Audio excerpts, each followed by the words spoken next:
Many years ago, I had a client come to me complaining of severe hot flashes at nighttime during her Hmm. sleep. So, night sweats. She was waking up throughout the night, drenched in sweat. And she said, "But guess what?" She said, "I took my phone out of my bedroom." And she said, "My hot flashes stopped." And she said, "I Wow. tested it out. I brought the phone back in." And she said they started up again, and then she said, "I took it out, and lo and behold, yes, that's what was causing my night sweats." And then I Wow. recently heard on a podcast, another guy talking about how his wife was having these terrible menopause symptoms, and bringing in some EMF protection made those symptoms diminish.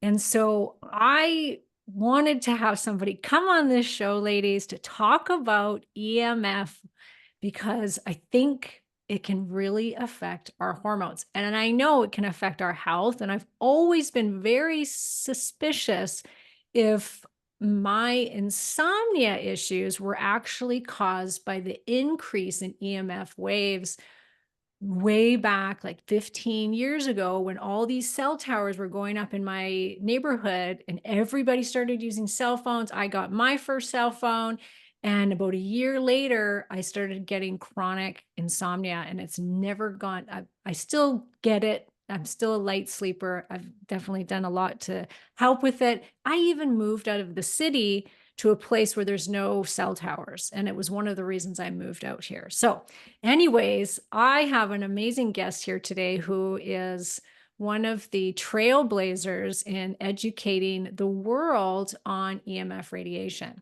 Danielle DeBaun is an internationally recognized expert in EMF radiation, EMF shielding, and EMF-related health issues with special focus on the effect of exposure from mobile devices such as laptops, tablets, and cell phones. Daniel's concern regarding the health impact of EMF emissions grew from over 30 years of engineering experience in the telecommunications industry, where he held a variety of executive positions at SAIC, Telcordia, AT&T, and Bell Labs. He is the co-author of Radiation Nation, The Fallout of Modern Technology, and the CEO of DefenderShield, the world leader in EMF radiation protection solutions, which I have a whole bunch right here. Daniel, welcome to the show.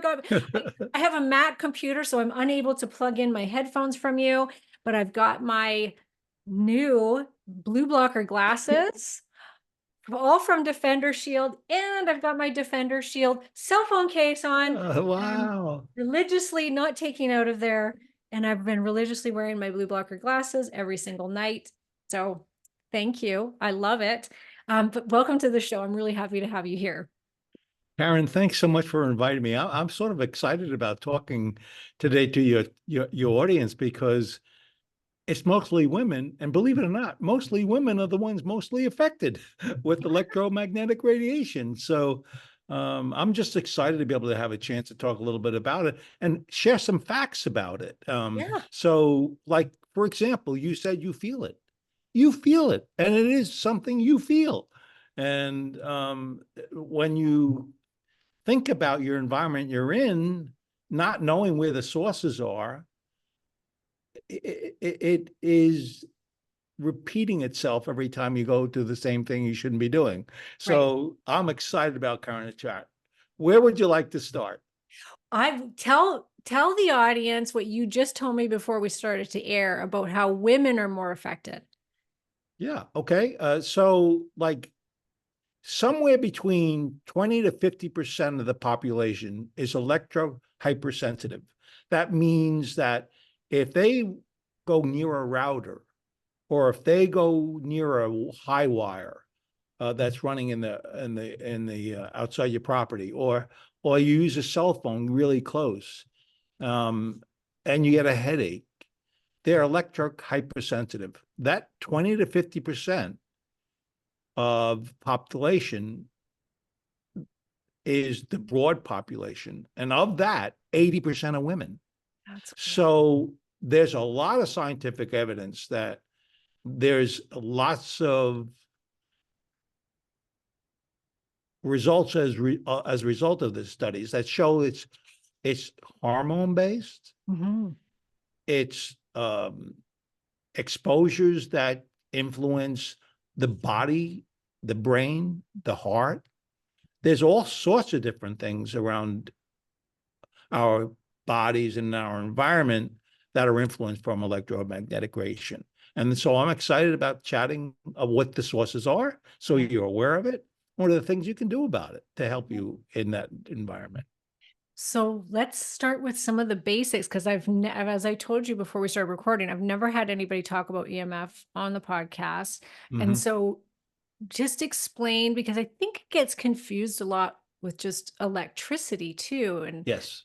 so what are EMF? What's EMF radiation? Where is it mostly coming from? And then that versus electricity. Okay.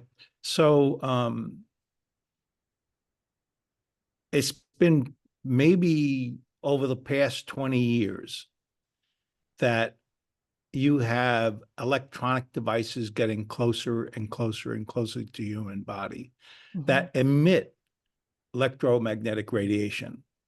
And so 20 years ago, when I worked, actually more than 20, when I worked in Bell Labs, there were emissions coming out of the computers that we worked with, the mainframes, the big machines. They had a lot of power, a lot of consumption of power, and they released a lot of energy into the environment. Right. Well, fast forward to today, the power of that mainframe years and years ago is now in your pocket. And so, and it uses what they refer to as radio frequency signals to connect to a router, or you have a cell tower connection to a cell tower. You have GPS inside that's showing everyone where you are. All of a sudden, this device, just the cell phone alone, is generating all these emissions, and it's going into the environment. Like, for example, cell phone, when you pick up a cell phone, you use it at your head, it's actually going 4 to 5 miles. That's a lot of power to get 4 to 5 miles. And so it's going towards the cell tower, but it's also going into your head. Yeah. It's an omnidirectional signal. So like when we have all these devices close to us now, the routers, the laptops, the cell phones, all these devices that are they're generating an RF signal that is interfering with our body, stressing our body out a bit. And we'll talk a little bit more about that. And that's called electromagnetic radiation. Extremely low frequency electromagnetic radiation is the AC in our house, the electricity in our house. That is also generating emissions just by traveling current that runs through the wire. Okay. So, and we're going to talk a little bit more about this, but here's a sort of heads up. When you have your head next to your on your pillow, and you have a wire running right side in the back of you where your head is, there's emissions that are going into your head because of that wire. And it's very low level, but it does influence. In fact, I don't differentiate the difference between radio frequency signals and those of wiring in the house. Really? Both are harmful potentially for the human body. Ooh, that's scary. I didn't Well, know it's that. not so scary. It's more like we need to be aware of the We just right. potentials in our environment, like any environment evolution. We need to just simply be aware of what may help us. And sometimes it takes us a really long time to figure that out. For example, trans fats, Yeah, which was right. used to cook your French fries, right? Yeah. Everyone loved their French fries being toasted really, really toasty, right? Yes. It was over 50 years ago that created, and all of a sudden everyone's talking about cholesterol is killing us because of that. But it was the trans fats that were cooking, and it took us over 50 years to figure that out, that we shouldn't be doing it, right? So the more you're aware of your environment, the more likely you can travel through that environment in a safe way. Is Bluetooth waves the same, or are they stronger waves because they're trying to get somewhere? Great question. And the reason I like that is because I'm not going to give you too much technical detail, but a cell phone generates 1.6 watts per kilogram. Think about it as a size, 1.6 watts. Okay. When you use a Bluetooth, it's about 4.4 watts, or 5 times less power, but it's touching your body. So when you have it next to you and it connected to earpieces, it's in your ear. And even though it's lower power levels, that there is evidence, scientific evidence that we know through studies, countless studies, that show it can potentially damages to the frontal lobe. So yes, it's much less power, but that doesn't necessarily mean it's more safe. Right. Because, you read about the AirPods, and I resisted AirPods. I always resisted AirPods. And then my husband bought me some for Christmas. And so then I Okay. felt like, oh, great, I have to use these now. So I typically use them when I'm doing podcasting, but I'm not using them today because I'm talking to you and I don't want to feel ashamed. No, no, I just thought I I better would not. shame you on camera, by the way. But I can say that I don't like them in my ears for very long. They do start to hurt. And my kid, I didn't want my teenager to get them. And I told her for years, like, no, you can't, you can't. And finally she's like, I'm buying my own, screw you, mom. I'm going to go just Right, out and buy my right. own. So it was like, oh, and so then I was doing some research, like, okay, like how much are these, like, do we have studies that show that, yes, people that use AirPods or some like the Bluetooth in their ear, are they at an increased risk of brain tumors? And I cannot find much. It all says like, oh, when we test them, they're okay, they're safe, and it's just this minimal dose. And so do you know of, like, is there research that shows that this is There damaging? is. Okay. There is. Um, so now that you're an engineer that knows the difference between 1.6 watts and 4 watts, Okay. dot 4 watts, you know that now because you're knowledgeable, went to school and learned a lot. The fact is, dot 1 watts, 15 times less a cell phone power level, can mutate the frontal lobe in your cell, a cellular frontal lobe.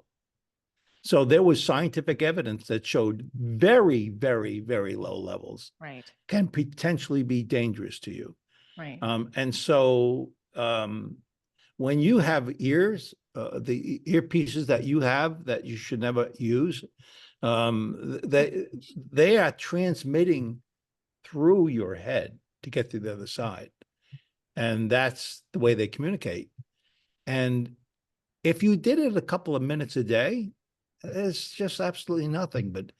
But people are doing it for hours and hours at a time. I It's know becoming pretty serious for those. they are. Hopefully, they're not the kind of person that is more susceptible to than others, because I think that's true. Right. But why would you risk it? Why Yeah. would you risk taking that chance when Yeah. you know there is scientific evidence that shows potential dangers to the signals that are going through the head Yeah. and Bluetooth? Yeah, I was at a teenager, my nephew's graduation yesterday, and one of my nephews showed up. He's 16 years old, and he showed up and he had one AirPod in his ear, and he spent the entire Yep. hour that he was there with his AirPod in. Yep. And it's cool to do that for these Right. teenagers. And I'm looking at him thinking about my conversation that I'm going to have with you today, going, oh, this is bad. Like, this Yeah, is it's like, really true. It's like women will put their cell phones in their bra. It's like crazy. They would get cancer exactly where they put the cell phone because they kept it hours at a time. yeah, Why would you do that? right. Simply putting it aside a little bit of distance away from you, and you're pretty safe. Putting it in your bra is the worst thing you can do. Yeah. Yeah. Can you tell me what are we looking out for when it comes to symptoms of knowing if we are sensitive to EMF waves? Like, is there things that you see kind of at the top of the list where it's like, oh, these are the symptoms you're going to be getting if you have a sensitivity? There are many, many. There is. Okay. You often hear from physicians, it's what do you call it when you get a concussion-like symptoms, Right. Okay. flu-like symptoms. But the reality of it is it can be neurological, it can be physiological, there can be tingling, your eyes can hurt, you can ring in your ears, tendonitis, right? You can get fatigued, you can get dizzy, you can get nausea, you can get depression, you can be anxious, you can be stressed, memory concentration potentially if exposed to this. There could even be vision loss, like you wear the glasses you showed me. Mm-hmm. Why would you use those glasses? Well, because when you go to bed at night and you're looking at a monitor, you have blue light coming through. Mm-hmm. And when you're late at night, almost ready to go to sleep at night, there's a cryptochrome protein in the back of the eye that is your switch that turns the melatonin on and turning melatonin off.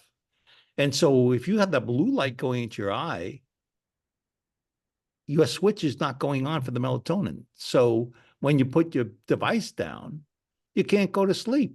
Mm-hmm. Why? Because there's no melatonin. Mm-hmm. This has been going on since dawn of man, Mm-hmm. because you sleep when there's dark, and when there's light, you're awake. And so you interfere with that biological function when you start using devices with blue light. By the way, blue light is the other electromagnetic radiation. It is a form of visible electromagnetic radiation. It It's on the is? spectrum. Yeah, it's on the spectrum. Wow. X-rays are electromagnetic Right. radiation, but they're farther out. But in between RF signals, radio frequency signals, and an X-ray, right in the middle of that is visible light, which is electromagnetic radiation. Okay.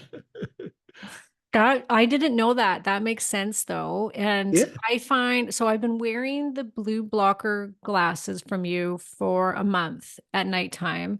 And I definitely was a person that if I dare look at my phone after 7 o'clock at night, I won't right. sleep. Yeah, And so I'm usually really good with that. But I thought, okay, I'm going to give these blue blockers a really good shot and see if they help with my sleep. And wearing them for about a month, a 100%, I get way more tired faster when I put these on. For the last few hours of the night watching TV, I'm like, I can barely keep my eyes open. I get so tired compared to if I don't wear them. yeah. So they're definitely helping. Yeah, and now you know why. The Yeah. cryptochrome protein in the back of the eye. The little switch is not turning on or off, depending on if you use it or not. Mm-hmm. Um, so electromagnetic radiation, have you ever heard of oxidative stress? Yes. Okay. Oxidative stress is, for those who don't know, is an imbalance between the free radicals and antioxidants in the human body. And it has a direct correlation to the oxygen in the human body. I think that's the poorest way to describing how the body responds, because it's too simplistic. Whereas Dr. Navio talks about cell danger response. Yes. That's where there's an external force, a stressor that is internal as a result of that stressor. If you use a hammer and hit your nail or your finger, Yeah. that's an external stressor to the human body. Right. Well, radio frequency signals are stressors. Yes. I'll give you, I'll bring it home to you so you fully understand what it means. When you have your an endocrine system, which is all of your hormone infrastructure, there's a pineal gland involved. Um, there's several organs that are involved. With the pineal gland, was about 7 years ago, 6 years ago, Yale did a study, and they said if you have a mutated cell, and you have fluoride, and you have a 2.4 gigahertz RF signal from a Wi-Fi, you're 3 times more likely to have cancer than the average human. So it's a stressor to the human body. And stresses impact your immune system. Right. The guts, look, bugs of your gut, which is 10 times more than your body's cells, is influenced by RF signals. And so it disrupts the good and feeds the bad. So I forget the bacterium, but there's a bacterium that actually grows as a result of those exposures, and that disrupts the eating, your digestion, hormones, Right. mitochondrial, all the things that sort of make up a human body balance, right? And so and when you use a cell phone to the head, it's disrupting immune, as I mentioned to you a moment ago. And what is it doing? It's breaking down the blood-brain barrier between your brain and the device. It breaks it down, and Oh, as a result of that, it starts influencing, and you can't sleep at night. no, I can't. That's why when you have a cell phone next to you, which you should never ever do, is that's literally the mechanics what are going on in the human body from that exposure. It's stressing the human body. Right. And so the waves are actually causing the cell danger response, would you Yeah, say? Yeah, yeah. yeah. Which It's we know like directly cell danger correlated. response is a driving factor behind hypothyroidism, hormone Yeah, dysfunction. exactly. Exactly. People are only beginning to understand. I love CDR because it describes the human body response far better than oxidative stress. It's which Yeah. I don't like it at all. But it really does reflect what is actually going on in the human body. And it's somewhat unpredictable to some extent. Why do you fall asleep when you get next to a router? If you're electric hypersensitive, you start dozing off. Why? Because the emissions are having impact. So you go to bed at night, and your husband has his cell phone on his end table, you have yours on his, and you both can't sleep. So you bitch and moan all night that you can't sleep. I had a podcast and a bright, bright lady. I really loved the woman. And I said, your bedroom is a sanctuary. You don't want any electronics in your bedroom. And she was being very, very polite with me. And she said, "Oh, well, thank you so much for that coaching. I really like that." She didn't believe a word I was saying to her. Oh, She called me back about 3 weeks later, and she said, "My husband and I both took our cell phones out of the bedroom. We haven't slept like this in years." wow. It's really true Yeah. that for some it does influence it, and it is genuinely disrupting body function. If what do we think is it doing to the hormones? Like, why are these women claiming that by blocking EMF waves or helping with that, like taking these electronics out of the room, is getting rid of some of their menopause symptoms? Do we know why? No, actually, No. believe it or not, uh, Karen, there's a lot of study work that's been done, but there's not been definitive, concrete evidence. Okay. That's why I mentioned Yale, because in the Yale case, they really did a very clear study. This has to be there, that has to be there. You're 3 times more likely. But like using a cell phone, I'll relate it to using a cell phone to your head. If you are a heavy user more than a few hours a day, in 10 years, you're 3 times more likely to get frontal lobe cancer. Oh, okay. So there is lots of evidence. And by the way, Yeah. you did mention before, is there a correlation? Well, I recently saw a study that showed something like a 3 to 4. I looked at a study years ago, and they were claiming that there was no impact of cell phones to the brain. So what they did is they looked at all the studies, all the data on all parts of the brain, the front, the back, everywhere in the brain. And they said it's haven't changed in 20 years. And I said, that's not true. So I looked at their data, and what they did is they said that on the average, it didn't increase. But if you look at the frontal lobe, it increased by 2%, compounding every year for 10 years. It's the frontal lobe that's affected by the cell phone that you use right next to your ear. That's what's most exposed.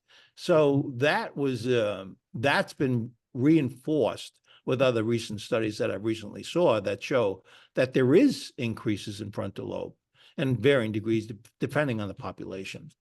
You know, the older population versus the mid population versus there are differences in the accelerated evidence, but it's true that it's on the average for everyone it's increased every year.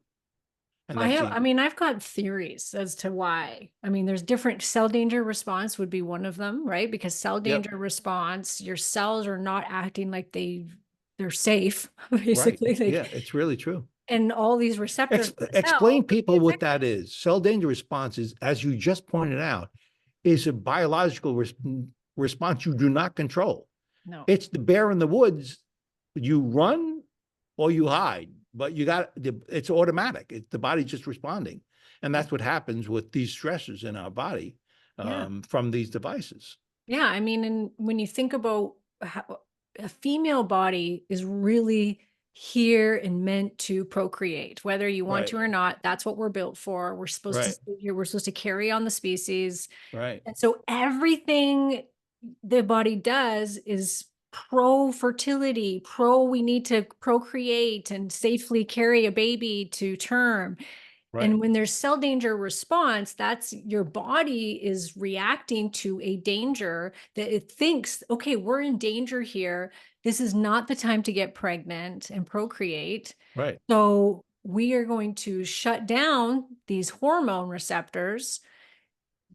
Right. And obviously we can't prove this. This is just theory. It's just your Right. body would go, well, there's a danger. I'm going to downregulate my receptors because I don't want to get pregnant right now. And by the way, the receptors play a big role in response to the RF signals. Ah, And that's why CDR, Dr. Navio describes all of those in detail. But you reminded me of something that you actually didn't intend to remind me of. But when I wrote the book, Radiation Nation, I spoke about the proximity of a cell phone in the back pocket of a 12-year-old girl and the womb of that girl. We haven't talked about the potential for mutated cells, right? And I postulated at that time that there would be a direct link to the mutated cells and subtending generations of that woman. mhm. And Dr. Prasad, a brilliant man that's radiologist, like he's like the first radiologist in the country, and a biochemist, just a brilliant man. I asked him to read the book, and he called me back and he said, I don't know about that in the back pocket thing. And I said, well, the theory is there. Others think it's true. I'm not sure there's enough evidence for me to be confirmed that it's true, but it's true that the strength of a cell phone 3 inches away from a womb is very different than 4 foot away from a woman. Yes. So, in my opinion, there could be potential dangers to the cell. And then he called me back several years later and he told me about a woman, a savvy tech woman that had a child in miscarriage. And she had 2 very, very strange cancers, and they couldn't explain what it was. The probability of both those cancers, one would be a low probability. The combination of 2 would be 0.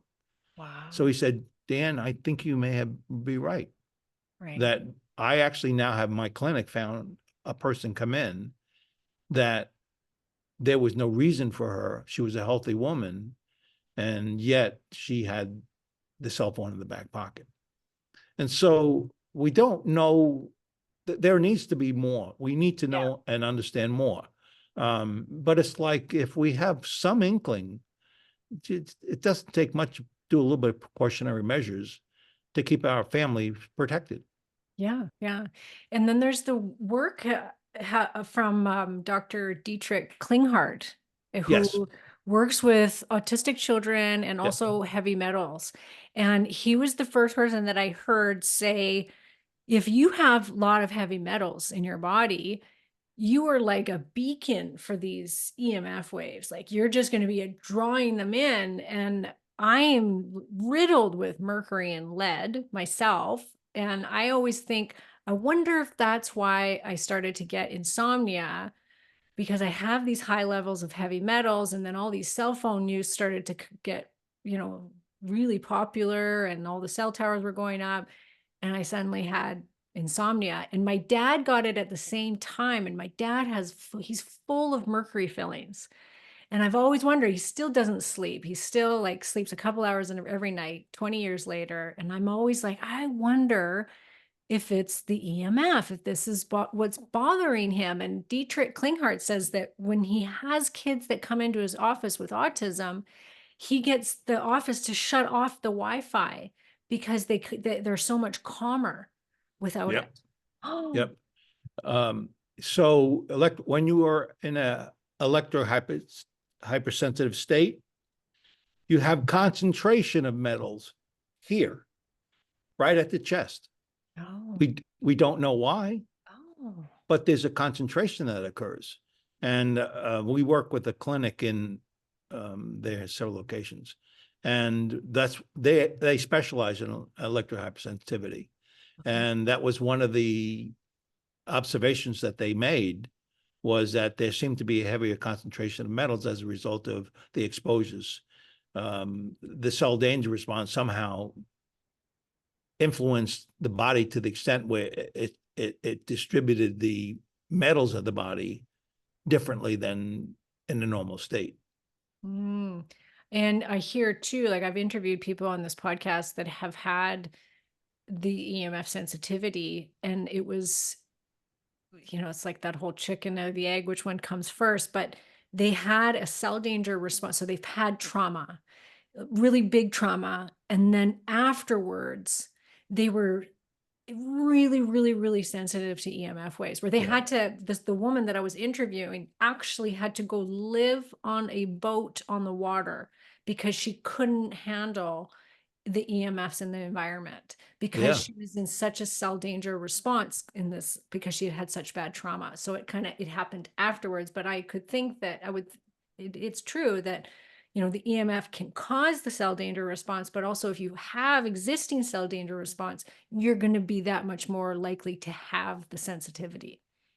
So there was a clinic Dr. Port operates, and there was a patient that came into his office that couldn't walk. And he was working in a highly electrified environment. And he became so debilitated that in time he couldn't even walk. Mm. And so in that case, there was an extreme hypersensitivity, extreme. And it took years to get him back to where he needed to be by removing this stressor, right? Taking away the emissions in his environment, Mhm. by proper diets, proper exercise, proper sleep, sleep, which is known as a sanctuary, which you do not have any electronics in. And be careful that there's nothing running behind your head when you're sleeping at night. So if you move your bed just even a foot or two, you reduce the exposures by 80%. And so simple things like creating that environment really does have long-term benefits if you're aware of that environment. So any plugins behind your bed, Yes. move your bed a foot apart from it. Yeah. 'Cause I Yeah. have, It doesn't take much. It's electricity running through. It's current running through the wire. Mhm. That is an emission as a result of that.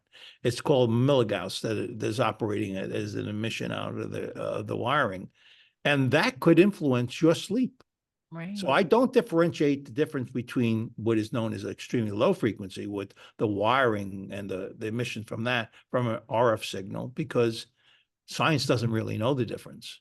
They Okay. haven't studied it enough to say one is more or less impactful to the human body than another. So both you need to manage, not just one. Where it does grounding mats, grounding mats, and you have to plug them in to ground you, but it's supposed to help with that or with how does that work? Do you know? I know a lot about it. Okay. So Okay. I was at a show one day and out in the West Coast, and this guy walks by me, and he was telling me he was telling me what he thought about mats. And I said, "You're talking to the wrong guy. You're Of talking to the course. wrong guy, right?" I said, "There is benefit. The body is a capacitor. It absorbs electronics, sometimes more than it should, and then it discharges that. So when you have a balance, when you go outside on the grass, you put your foot down with no socks and shoes on, you're grounding yourself. You're Mhm, releasing that energy to a normal state for your body. If you put a cell phone to your head and put your foot on the ground, on the grass, you're still going to die from a cell phone transmitting into the frontal lobe.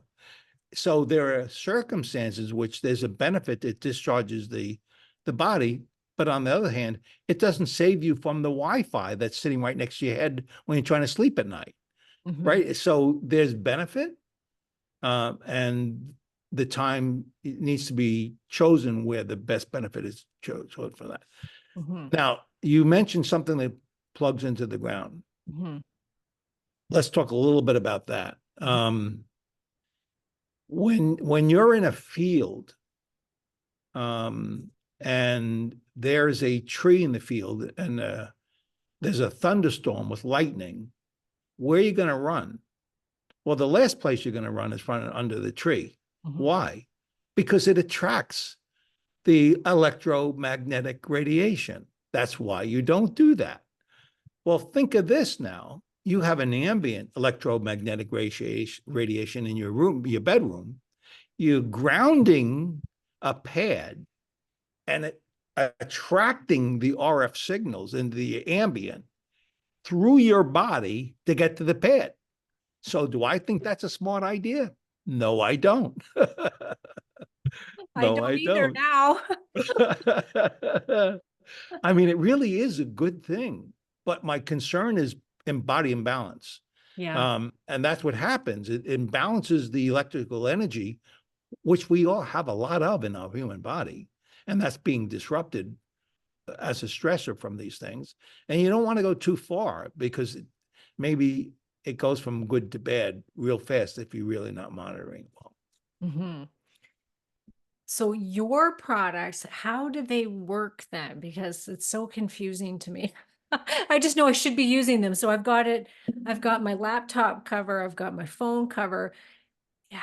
How does this stop the weight? Like, how is this protecting me? So now that you're a grounding expert, we're going to talk about floating ground. Okay. So we know from earlier that so pretend there's a transmitter at the tip of my finger. Mhm, When it's coming out of the cell phone, what's happening? It's starting to transmit, opens up a little, ball after ball after ball goes up. It's omnidirectional. It's going in all directions. And so that's what an RF signal does. okay. So if I'm going to use my cell phone and I wanted to make sure that I was safe, I'd shield that transmitter and it would still find the cell tower, but it couldn't go through because I've shielded it. And that's what our devices do. It's a floating ground. It absorbs the signal and dissipates that signal, converts it to energy, by the way, and it gets dissipated in the materials that we use, and you're safe. Wow. When I was looking for somebody to come on the show to talk about EMFs, and my podcast manager was the one that recommended you, and he's like, this guy's like the godfather of EMF protection. And he was saying that, all of your devices that protect it's one of the leading companies that have done such a great job in producing all of these different things that can help you to protect.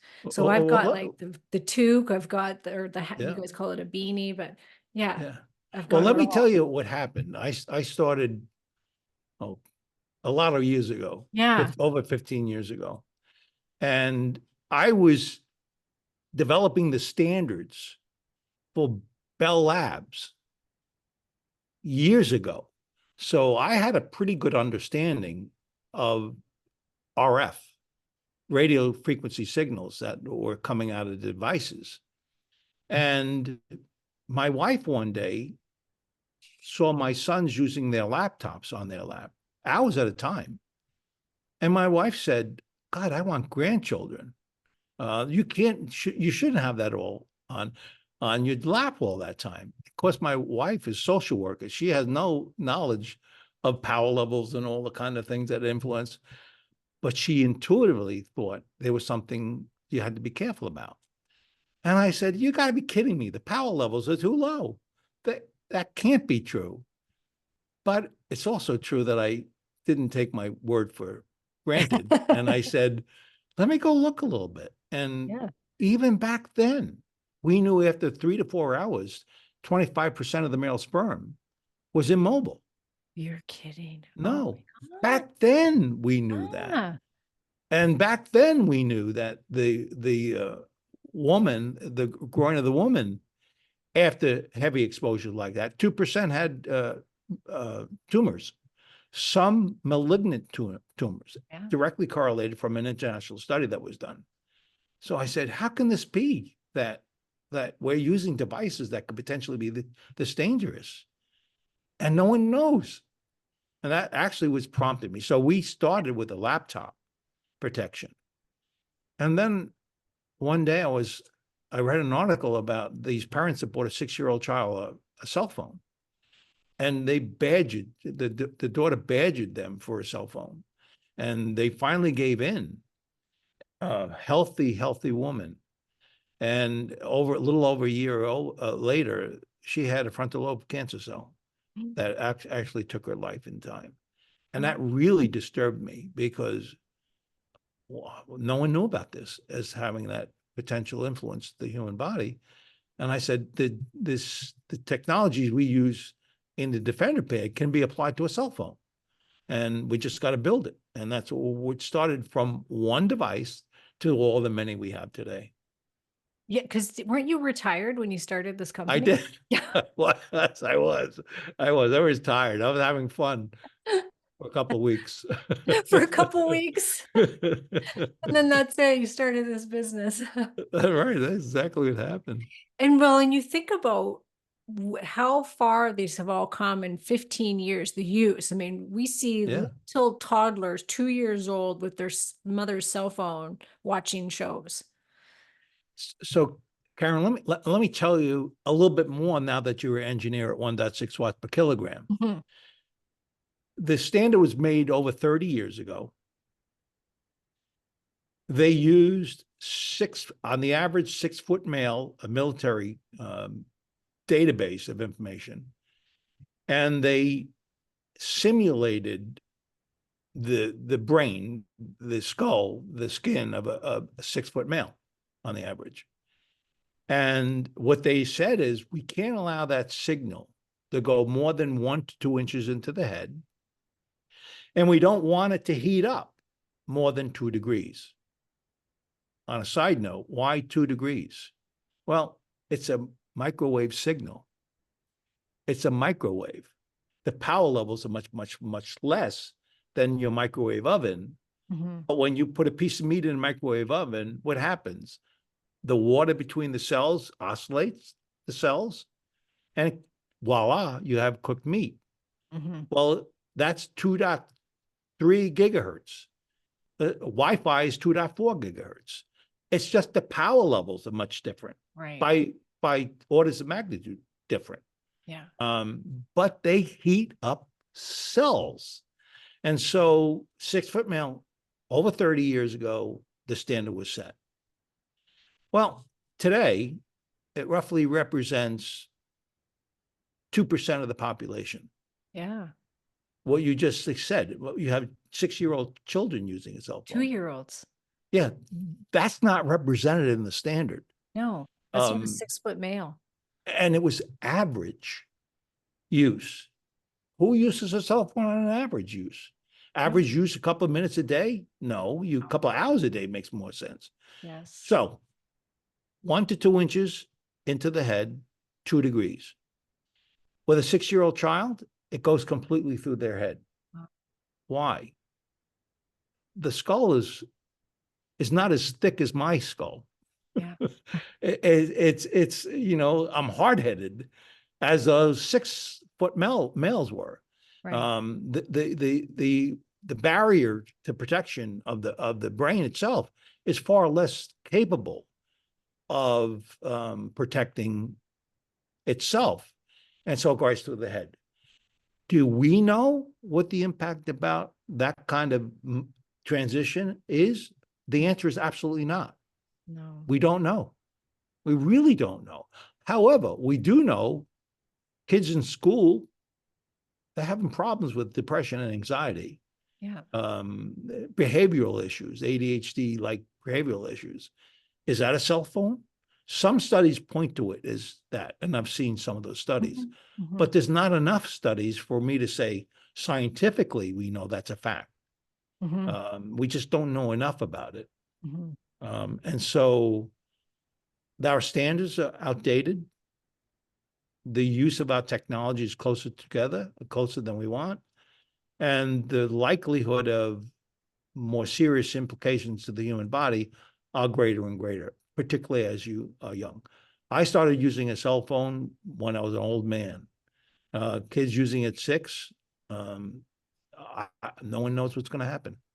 And no one's going to ever want their kids to be test subjects. Like, who's going to let their 2-year-old go have radiation onto their brain to see how much does this affect my child? Like, nobody's going to do that. That's you just set me up. Yeah. Okay, the only way we know if there's an actual influence is by taking 10,000 kids in one room, give them organic food, make sure they exercise, and radiate them with an RF signal. And then take another 10,000 kids, feed them organic food, make sure they exercise, and have no RF signals in the room. And then after a couple of years, we'll see what happened. Not going to happen. That's never going to happen. Never So, and obviously I don't suggest it should, but that's why it's so nebulous. It's just that creating those kinds of test environments are impossible. If with that kind of test environment, I could tell you the probability of 98% confidence level that the data was right. But because we don't have those large populations, we can't say it emphatically. And that's what the scientific problem is. It's just, we just can't make it.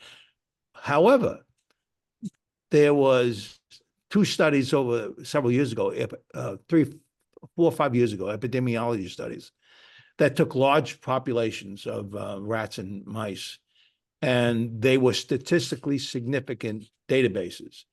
And one was done in the US, the National Toxicity Program. The government spent $30 million on creating the data. And they found that there was an increase of 2% with a high probability of accuracy to frontal lobe cancer and heart cancer, believe it or not. It's a soft tissue. The human body's soft tissue is most susceptible. And then there was the Ramazzani out of Italy, very, very similar study with the same results. Okay. So as you know, because you've been around the science space, epidemiology has always been a leader in what the human body does. And so you don't dispel these. No. They're pretty clear. and we should listen to these things, but some don't, depending on what faction you are on. Yeah. Do you use a cell phone now? I never put a cell phone to my head. No. When I worked in Bell Labs, I was working with one of the brightest guys in the world, and he was a specialist in this space. I was not. And he said there's no way he would ever put a cell phone to his head. And I always kept it to the side. I always had one, but I kept it to the side. And then after we finished the design of the cell phone cases that we have, I'm perfectly safe using it. But before that, it was always 4 foot away from me. Why 4 foot? When a cell phone's to the head directly, it's potentially most dangerous. Yeah. Taking it 1 to 2 foot away, 80% of the danger is gone to the cell. Oh. By 4 foot, 98% is gone. So simply putting a little bit away from you is really helping you. Distance is your friend. Remember, distance is your friend. Distance. The other friend, by the way, is, I talk about it as bees in a room. A cell phone generates 3 different, maybe 4 different transmitting signals. Do you use all 4 of them? Do you use Wi-Fi? Do you use Bluetooth? Do you use cell phone? I don't. I use just a cell phone connection. So I turn the other ones off.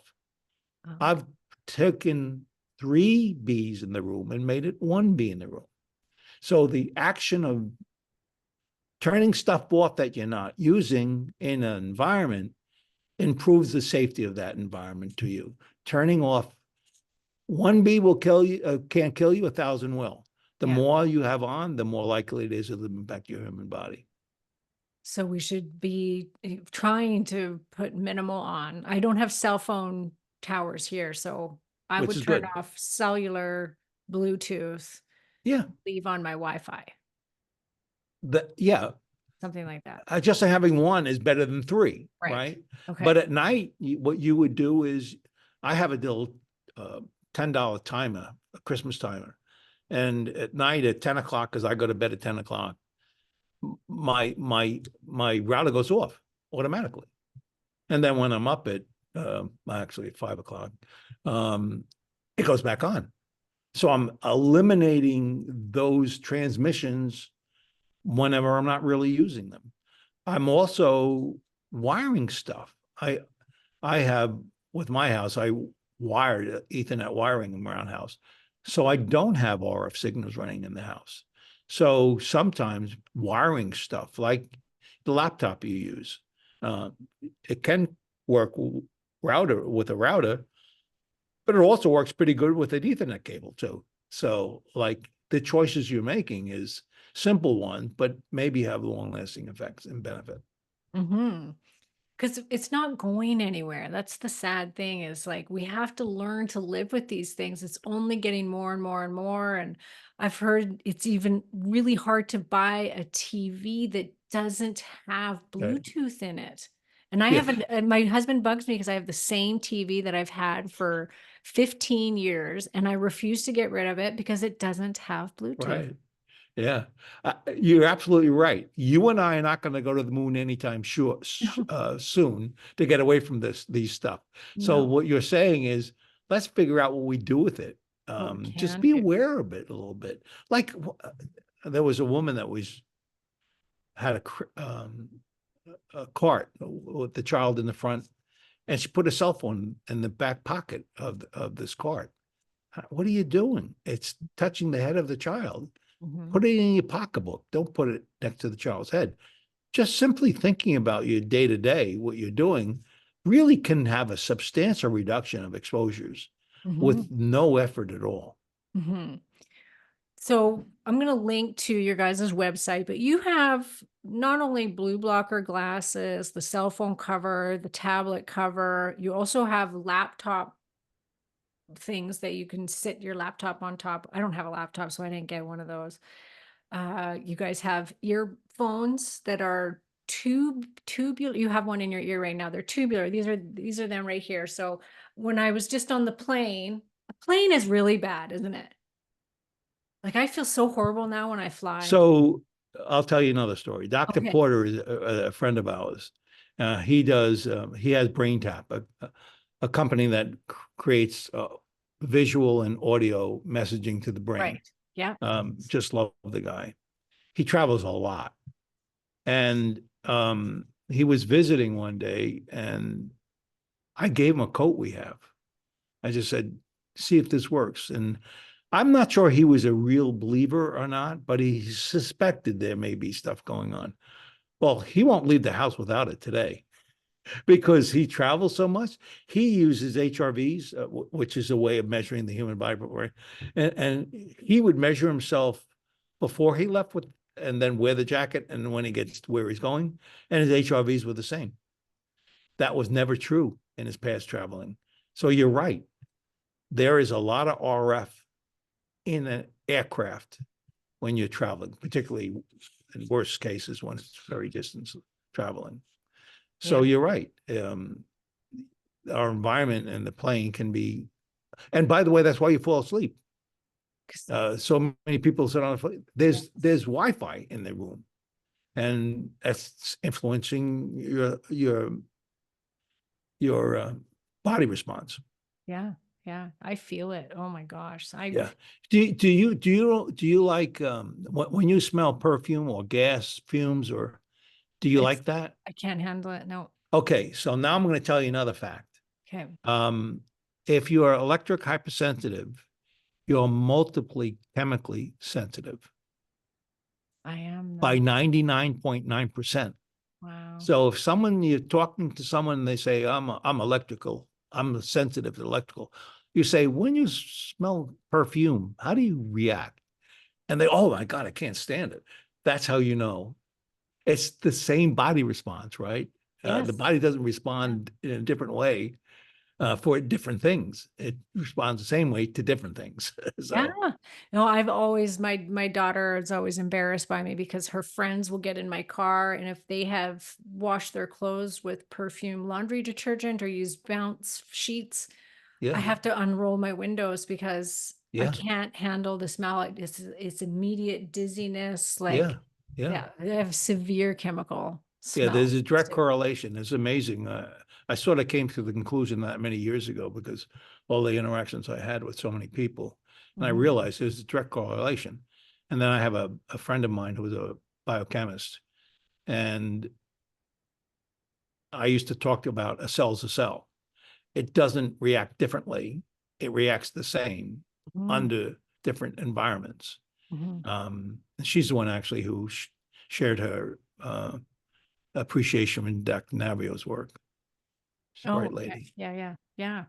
I noticed on you guys don't have any of the wearable jewelry that's supposed to help with protection of EMF. Is that for a reason, or you just haven't gotten into that space? Oh, there's a very real reason. Okay. Um, in fact, this is a general comment. You should never take my word for what I say I do. Why? Because I may be messing around with you. I may not be.